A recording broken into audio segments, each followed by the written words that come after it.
Hello, friends. Great to be back for the new week. For the last, I think, 4 episodes, we were speaking of the gem and jewelry industry.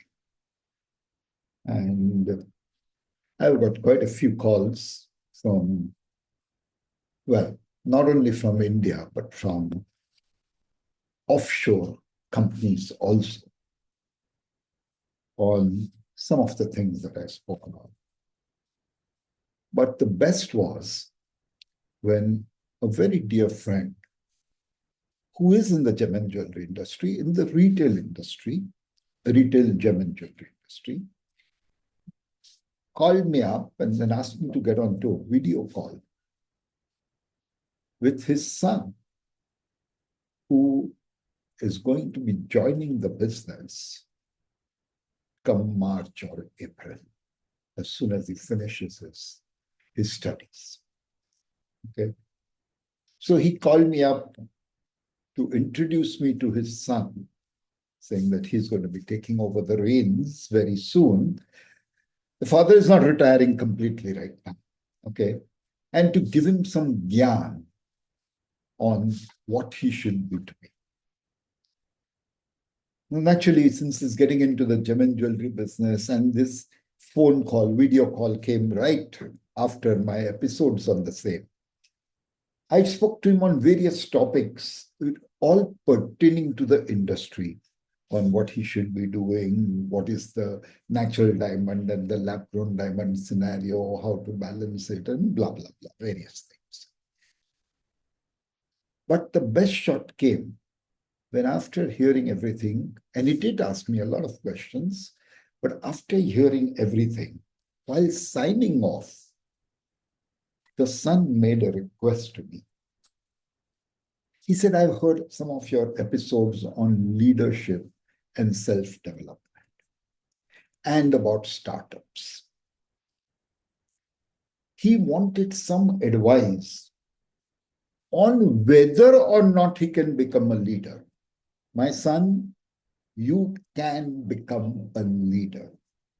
It's not whether or not. It's a call you have to take, and you will be. So this episode is specially for you, okay? And I sincerely hope that it helps you, not only to become a leader, but also to become a better human. Okay, so please listen to this episode carefully. Imbibe as much as you can. Listen to it again and make notes, and then make your plan. Okay, so let's first understand something about leadership, since you are talking about leadership. And you gave me a couple of names of people you admire in the industry. And I do believe that they are real leaders. In fact, one of the names you gave me, I have worked with very closely, and who today also is a very close friend of mine. Okay? So remember one thing, leadership is not hereditary. Because you are someone's son who may be a leader does not mean that you will become a leader.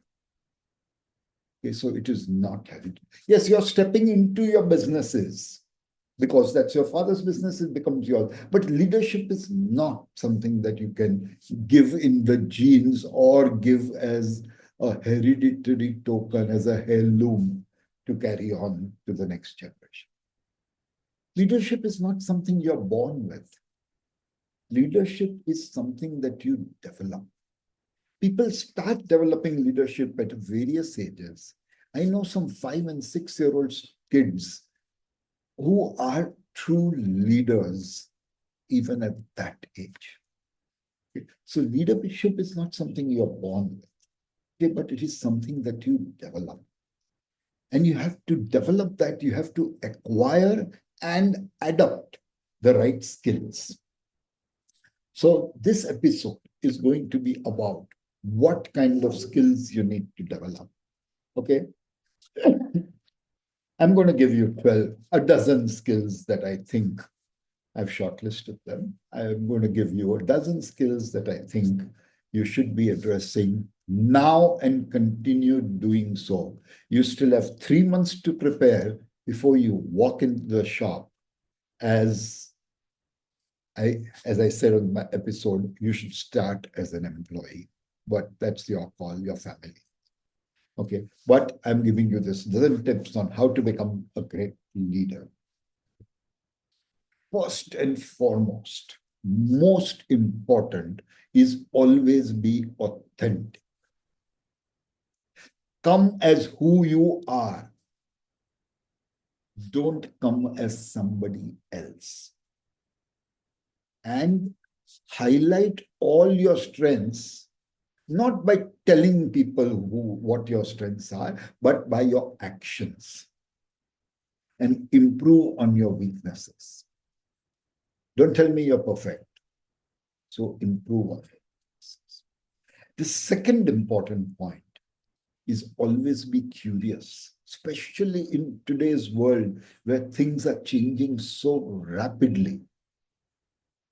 And if you heard all my episodes, you must have heard me say that if you are not moving forward, that means in reality, because everything in life is relative, you are moving backwards because the others are moving forward. So you need to be always curious, continuously learn, explore, and innovate. Innovator Paresh, I think I spoke that twice during our conversation. Think expansively, think big, and think ambitiously. I like some of the points you made yesterday about how you want to change the business. And I loved the fact that your father said he's going to give you a free hand to do that. But be curious, continuously learn, innovate, and explore what else can be done. Yeah, within the realm of what you're operating, unless you want to spread into a different industry altogether. That's a call that you or as a family would take, I'm assuming. Okay. Cultivate analytical thinking. Because nowadays, there is so much data, there is so much information available that most challenges can be solved with a great amount of certainty. So anytime you face a challenge, break it down, find out what is the root cause of each of those broken pieces, and find solutions. And these solutions don't come from your gut. They come from your analytical thinking, because you will have data, you will have other information which will help you, which will support you to take the call and find the right solution. Be adaptable. Okay, be flexible at work. Don't say this is not my work or this is way below my pay scale, at least not when you're starting. Okay? And I would say make it a point to work in different departments and in different areas of operations within your business. Look at solutions that you can find to challenges that are there, or even if not challenges, are there solutions you can try to existing processes and systems which will help you to better your organization. Be creative. That's the fifth point I'm talking of. Be creative. Put an effort to learn. Yes, creativity can be learned. Put an effort to learn creativity. Learn from those around you who are creative. Your father's grown such a big business from starting really small. I'm sure he has a team that is wonderful. Learn from the team. Don't go there and become their boss. Join them, yes. Prove yourself and become their leader, not their boss. As a leader, remember, you are not expected to have all the solutions. You're supposed to get solutions from somewhere who can offer it to you.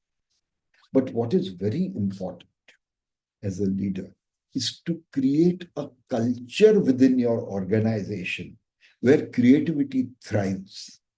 And any team member will speak up with an idea without fear or without the idea that he's going to be shamed for giving a stupid idea. But trust me, there are no stupid ideas. Okay, it could be incomplete, but it is never stupid. So you need to be creative. You need to learn to manage ambiguity. And this is a constant, especially when it comes to certain accounting procedures, government rules and compliances and all. So you need to be capable of handling ambiguity.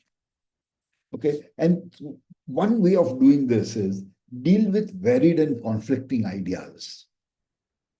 And this is something that's going to happen to you in real life. Okay. So learn to deal with them, deal with varied and conflicting ideas. And anytime something happens, think of the what ifs and the so whats. What if I do this? And so what if this is the result?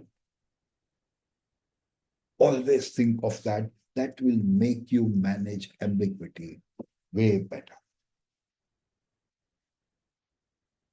Well, in your case, you're getting into a seat where that seat has been prepared for you. But even then, with what you told me are your plans about diversifying within the business, you will need to be very, very resilient. Be ready to face tough situations. And when facing a challenge, don't give up. Rethink, replan, regroup your team, look at another path by which you can address that challenge. But do not give up, nor do you change your goal if you are convinced it is the right goal. Okay, so be resilient. The eighth tip, have empathy. Develop a high emotional quotient. Treat all your team members with respect and dignity. They are not below you. They are working with you. You are their boss, but they are not inhuman. Hone your communication skills. With you, I don't think I really need to tell this because you are very explicit and clear. I don't think I have to ask you something twice. Okay, but be precise and clear in your communication. And there's always place for improvement. So it's not that you're perfect. Okay. Always be right and presentable. If you are coming to meet me in my office, I would not expect you to come in, say, shorts and a t-shirt. Okay. Now, I'm not saying you were dressed in shorts and t-shirt yesterday. I'm just saying that you need to be dressed right, you need to be groomed right, and that is very important. I didn't get a chance to analyze this while we were talking, but avoid overthinking. Because all overthinking does is it does not let you start off. So get started and be ready to tweak and react and change things as you progress. Exhibit confidence. Everybody will look up to you if you are confident. Be very decisive, be clear in your vision, and be sure that the map you have laid out to achieve your goals is right. Be confident. Now, these are the 12 things I consider very important to be a great leader. Well, I told you in the beginning, I'm the baker. And I'll give you one last tip. To complete the baker's dozen, so to say, this is the 13th tip. Adapt the right leadership style for a given situation. This is something not many people will tell you. Yes, you will have one standard style by which you operate naturally. But given situations, you will feel that that style of yours is falling short. and may even fail you in certain situations. So it is important to be able and have the capability to change your style, to move to a different style, depending on the kind of situation.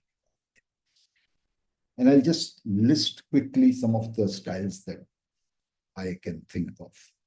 One is the coercive style. Okay. This style is, I think, a must when you are in situations of emergency or when there's some urgency with which some tasks need to. There is no room for discussion. There is no nonsense that you need to do. It has to be a no discussion, no nonsense compliance by the entire team.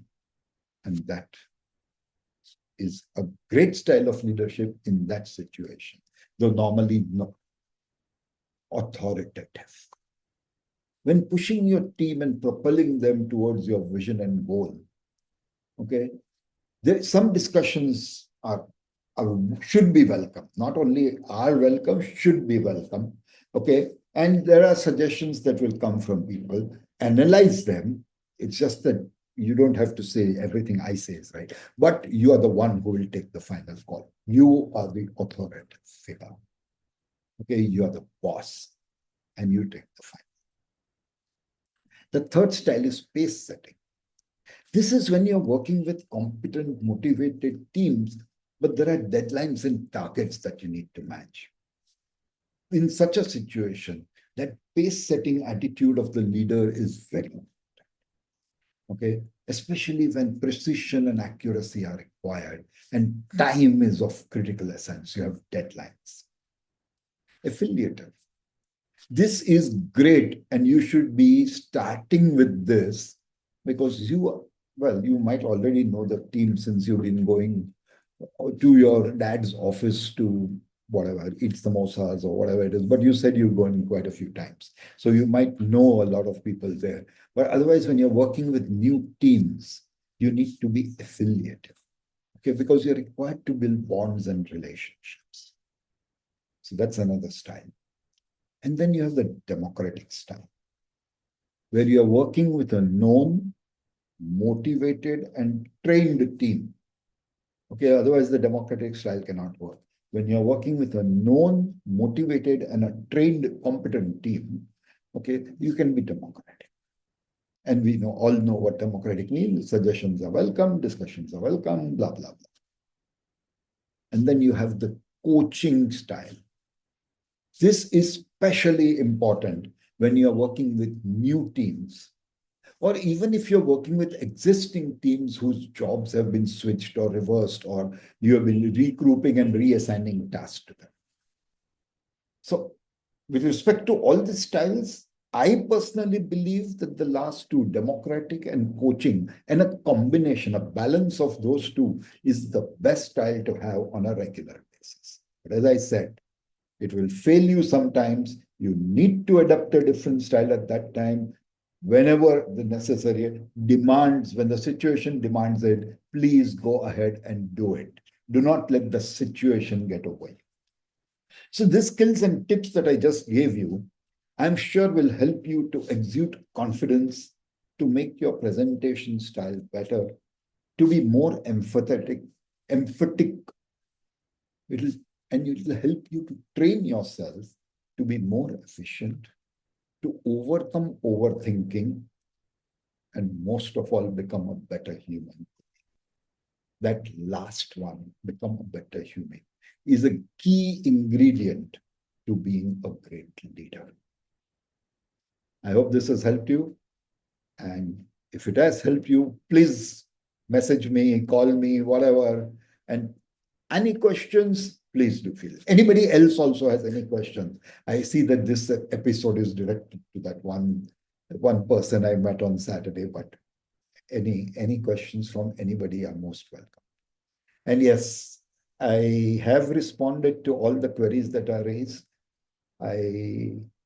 I believe some of you may not have got the kind of answer you expected, because you were expecting very specific answers for your business.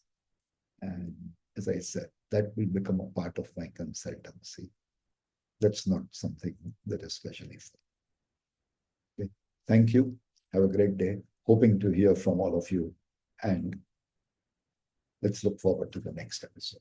Thank you.